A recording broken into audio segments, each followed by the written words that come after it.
अगर मैं आपसे पूछूं, हिस्ट्री क्या है? राजाओं के नाम, युद्ध या तारीखें? अगर आपका जवाब यही है, तो आप इतिहास को गलत तरीके से समझ रहे हैं। Welcome to Gurukul.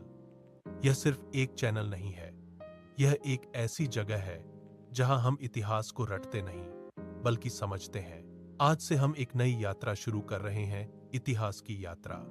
लेकिन यह सफर थोड़ा अलग होगा। यहाँ हम सिर्फ घटनाओं को याद नहीं करेंगे, हम अतीत को महसूस करेंगे और उससे जुड़ेंगे।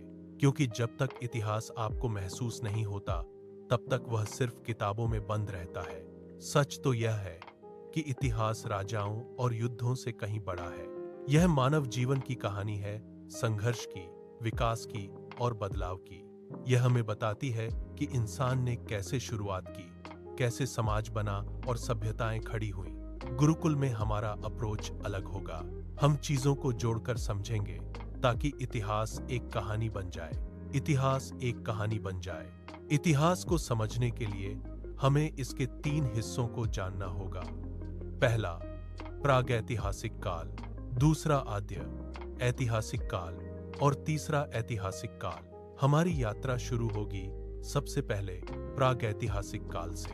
जरा कल्पना कीजिए, एक ऐसा समय जब कोई शहर नहीं था, कोई किताबें नहीं थीं, सिर्फ खुला आसमान और एक इंसान जो जीवित रहना सीख रहा था। कल्पना कीजिए उस आदिमानव की, जिसके हाथ में पत्थर का एक नुकीला टुकड़ा है। वह उसे पेड़ की टहनी पर घिस रहा है ताकि वह एक हथियार बन सके। वह आग के पास बैठा है और उसकी परछाई गुफा की दीवारों पर नाच रही है। वह प्रकृति के संकेतों को पढ़ रहा है, बादलों का रंग और हवा की दिशा। उसने गुफा की दीवारों पर जो चित्र बनाए, वे केवल कला नहीं, उसके अनुभव थे। अगले लेक्चर में हम इसी शुरुआत को विस्तार से समझेंगे। याद रखिए, गुरुकुल में इतिहास याद नहीं किया जाता, समझा जाता है। मिलते हैं अगले एपिसोड में।